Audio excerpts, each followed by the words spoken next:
Speaker sir, Sridhar గారు మీ మాట తప్పకుండా, నేను కూడా ఎల్ఏ మినిస్టర్గా పనిచేసిన ఒక్క సబ్జెక్ట్కే పరిమితం అవుతా, కాకపోతే ఆన్సర్ ఇస్తే సంతోషపడతాను. అట్లీస్ట్ ఇప్పుడు ఏమైందంటే ఇంతమంది సభ్యులు కొత్త సభ్యులు మాట్లాడుతుంటే మీరు ఎల్ఏ మినిస్టర్గా స్పీకర్ గారు 0 ఓవర్ ఒక అరణ్య రోదనగా మార్చకండి. ఏదో మాట్లాడినామంటే మాట్లాడడం కాదు, ఆన్సర్ రావాలి. వ్రాతపూర్వకమైన సమాధానాన్ని మళ్ళీ వచ్చే సెషన్ లోపు సభ్యులకు అందజేయించండి. గతంలో మేము పంపిన ఎల్ఏ మినిస్టర్గా నేను పంపిన, మీరు కూడా ప్రయత్నం చేయాలని చెప్పి కోరుతా ఉన్నాను. అధ్యక్ష, నేను ఈ ఉద్యోగులకు సంబంధించినటువంటి అంశం మాట్లాడాలనుకుంటా ఉన్నాను. ఎందుకంటే ప్రభుత్వ ఉద్యోగులు అనేవాళ్ళు ప్రభుత్వానికి రథచక్రాలు లాంటి వాళ్ళు సంతోషంగా ఉంటేనే అభివృద్ధి కార్యక్రమాలు, సంక్షేమ కార్యక్రమాలన్నీ కూడా ప్రజలకు సజావుగా చేరేటువంటి అవకాశం ఉంటుంది. ఈరోజు వాళ్ళందరూ కూడా తీవ్రమైనటువంటి మనోవేదనతో, ఆవేదనలో ఉన్నటువంటి పరిస్థితి ఉంది. ముఖ్యంగా దేశంలో ఎక్కడ లేని విధంగా ఈరోజు రాష్ట్ర ప్రభుత్వ ఉద్యోగులకు 6 డిఏలు పెండింగ్లో ఉన్నటువంటి పరిస్థితి. అదేవిధంగా పిఆర్సీ అధ్యక్ష, ఈ ప్రభుత్వం వచ్చి 2 సంవత్సరాలైనా ఇంతవరకు పిఆర్సీ ఇయ్యలేదు. ఉద్యోగులందరూ కూడా కోరుతా ఉన్నారు వెంటనే పిఆర్సీ విడుదల చేయాలని. గతంలో కేసీఆర్ గారు 43-39% పిఆర్సీని మా ప్రభుత్వం ఇచ్చింది అధ్యక్ష. అదేవిధంగా ఉద్యోగులకు ఎంప్లాయీస్ హెల్త్ ఇన్సూరెన్స్ స్కీమ్ ఆ రోజు మేము జీవో కూడా ఇచ్చాం. దాన్ని మీరు అమల్లోకి తెస్తామని చెప్పి మేనిఫెస్టోలో పెట్టి కూడా ఈహెచ్ఎస్ స్కీమ్ను అమల్లోకి తేలేదు. దాన్ని కూడా వెంటనే అమల్లోకి తేవాలి. ఉద్యోగుల జీపీఎఫ్ తదితర బకాయిలన్నీ కూడా విడుదల చేయాలని మీ ద్వారా ప్రభుత్వాన్ని కోరుతున్నాం అధ్యక్ష. ముఖ్యంగా రిటైర్డ్ ఉద్యోగులైతే ఈ మధ్య మనం చూస్తూ ఉన్నాం, 39 మంది రిటైర్డ్ ఉద్యోగులు బెనిఫిట్స్ ప్రభుత్వం నుంచి వాళ్ళ సేవింగ్స్ వాళ్ళకి ఇవ్వకపోవడం వల్ల వైద్యం కూడా చేయించుకోలేక ఈరోజు 39 మంది రిటైర్డ్ ఉద్యోగులు మరణించారు. బీఆర్ఎస్ హయాంలో కూడా దాదాపు 15,000 మంది రిటైర్డ్ ఉద్యోగులు రిటైర్ అయితే వాళ్ళందరికీ మేము టైం మీద డబ్బులు ఇచ్చాం. కానీ కాంగ్రెస్ హయాంలో, ఎందుకంటే ఈరోజు నేను అసెంబ్లీకి వస్తూ ఉంటే పొద్దున్నే నా సిద్దిపేటలో ఒక డాక్టర్ జగత్ Kumar Reddy, retired JD veterinary, పొద్దున్నే నా దగ్గరికి వచ్చి అన్నా కొద్దిగా అసెంబ్లీలో మాట్లాడు, నేను అక్టోబర్ 2024లో రిటైర్ అయినా, ఇంతవరకు ₹1 రాలేదు. హైకోర్టుకు పోయి ఆర్డర్ తెచ్చుకున్నా, అయినా రాలేదు. హైకోర్టులో కంటెంప్ట్ వేస్తే కూడా వాయిదాలు అడుగుతూ ప్రభుత్వం మమ్మల్ని ఇబ్బందులు పెడతా ఉంది. మా రిటైర్డ్ ఉద్యోగుల పెన్షన్ బెనిఫిట్లు ఇప్పించండి, చావు బతుకుల్లో ఉన్నటువంటి మమ్మల్ని కాపాడండి.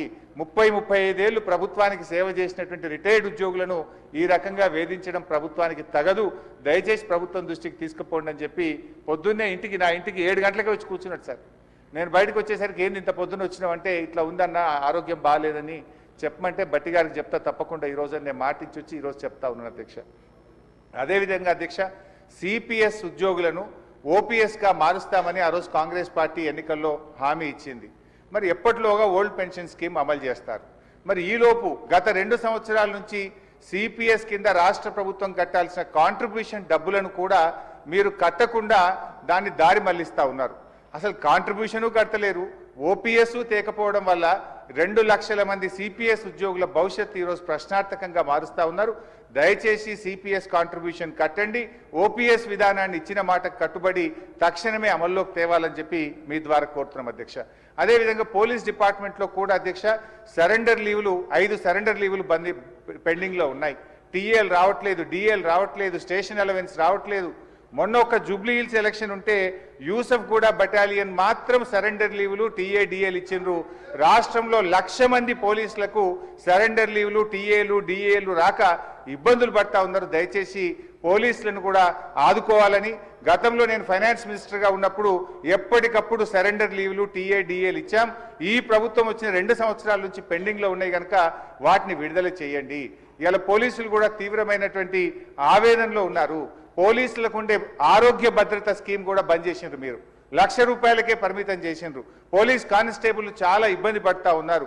ఆరోగ్య భద్రతను పునరుద్ధరించండి, గతంలో మాదిరిగా కార్పొరేట్ వైద్యం పోలీసులకు అందించాలని చెప్పి కోరుతూ కాంగ్రెస్ పార్టీ ఎన్నికల మేనిఫెస్టోలో తక్షణమే మేము ఉద్యోగులకు పిఆర్సీ ఇస్తాము, పెండింగ్ డిఏలు ఇస్తాము, బకాయిలు ఇస్తాము, ఓపీఎస్ తెస్తామని మాట ఇచ్చి ఈరోజు కాంగ్రెస్ పార్టీ 2 ఏళ్లైనా అమలు చేయకుండా మోసం చేస్తూ ఉంది. జరిగిన అన్యాయం ఇప్పటికే చాలా జరిగింది. తక్షణమే ఇప్పటికైనా ఉద్యోగులకు, రిటైర్డ్ ఉద్యోగులకు, పోలీసులకు ఇచ్చిన హామీకి కట్టుబడి మేలు చేయండి అని చెప్పి మీ ద్వారా ఆర్థిక మంత్రి డిప్యూటీ సీఎం గారిని నేను కోరుతా ఉన్నా అధ్యక్ష. అధ్యక్ష, గౌరవ సీనియర్ శాసనసభ్యులు హరీష్ రావు గారు ప్రస్తావన చేసిన అంశాలన్నిటిని కూడా నోట్ చేసుకున్నాం అధ్యక్ష.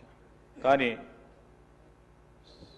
సభ దృష్టికి కొన్ని విషయాలు ఈరోజు హరీష్ రావు గారు వారి పార్టీకి సంబంధించి ఉద్యోగస్తుల గురించి వారి సంక్షేమం గురించి మాట్లాడుతున్నారంటే ఏ విధంగా ఉందంటే దయ్యాలు వేదాలు వలికినట్టు ఉంది అధ్యక్ష. ఉద్యోగస్తులకి ప్రతి నెల వారి జీతభత్యాలకు సంబంధించి 20 తారీఖు వరకు జీతాలు ఇయ్యలేని పరిస్థితుల్లో వారి ప్రభుత్వం నడిపారు. ఇప్పుడు వారి ఉద్యోగస్తుల గురించి మాట్లాడుతూ ఉన్నారు అధ్యక్ష.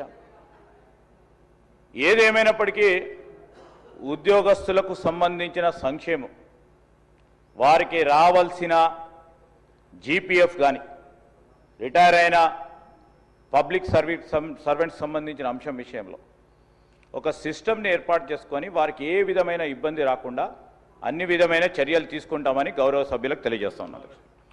శ్రీ మాజిద్ హుస్సేన్.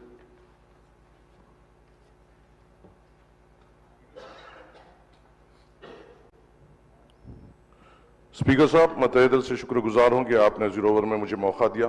मैं आपके जरिए से हुकूमत के सामने ये बताना चाहता हूं साहब कि नामपल्ली हलके में मेजर गवर्नमेंट हॉस्पिटल से जो रियासत तेलंगाना के सबसे बड़े हॉस्पिटल है, एक है एमएनजे कैंसर हॉस्पिटल, दूसरा है नीलोफर चिल्ड्रंस हॉस्पिटल, तीसरा है सरोजनी देवी हॉस्पिटल और एक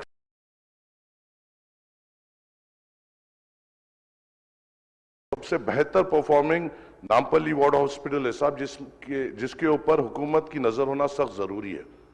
नामपल्ली एरिया हॉस्पिटल में करीबन 500 से ज्यादा आउट पेशेंट्स हर रोज आते हैं और उसका आउट पेशेंट वार्ड तकरीबन पूरा कंजस्टेड हो चुका है और वहां पे जो गरीब आता है उनके लिए कई दुश्वारियां वहां पे हो रही है। और खास तौर से वहां पे जो डॉक्टर्स के पोस्ट है, चाहे वो नामपल्ली एरिया हॉस्पिटल रही है या नीलोफर रही है या सरोजनी और एमएनजे, कई डॉक्टर्स के पोस्ट वेकेंट है और जो प्रेजेंट डॉक्टर्स हैं उनके ऊपर बहुत ज्यादा प्रेशर बढ़ गया है इतने ज्यादा नंबर्स को कैटर करने के लिए। मेरी आपसे दरख्वास्त है साहब कि ये ऐसे हॉस्पिटल्स है जो तेलंगाना के ज्यादातर गरीबों के जो मेजर बीमारियां हैं और जो बच्चों का इलाज है यहाँ पे हो रहा है और हमें उन डॉक्टर्स का प्रेशर कम करना है और वहां के गरीबों के साथ ठहरना है। मेरी आपसे अदबन गुजारिश ये है साहब कि इंचार्ज मिनिस्टर साहब के साथ, हेल्थ मिनिस्टर साहब के साथ एक फौरी एक रिव्यू मीटिंग इन हॉस्पिटल्स के लिए रखी जाए। वहां पर साहब एक आईसीयू भी होना बेइंतहा जरूरी है नामपल्ली एरिया हॉस्पिटल में। अगर कोई सीरियस कोई पेशेंट या खवातीन वहां पे आ रहे हैं तो उनको फौरी तौर पर उस हालत में वहां से उस्मानिया भेजा जा रहा है जो उन गरीब औरतों के लिए बड़ी दुश्वारी हो रही है और आप और हम यहाँ पे इसलिए है कि इनको सहूलत दे सके। उनकी सहूलत इसमें है साहब कि हम वहां पे फौरी तौर पे एक आईसीयू बनाएं। उसी के साथ साथ नीलोफर चिल्ड्रंस हॉस्पिटल जो हिंदुस्तान का सबसे बड़ा बच्चों का हॉस्पिटल है, अफसोस की बात यह है साहब 2 साल पहले इसी जीरो ओवर में मैंने यहां पे एक मुद्दा उठाया था कि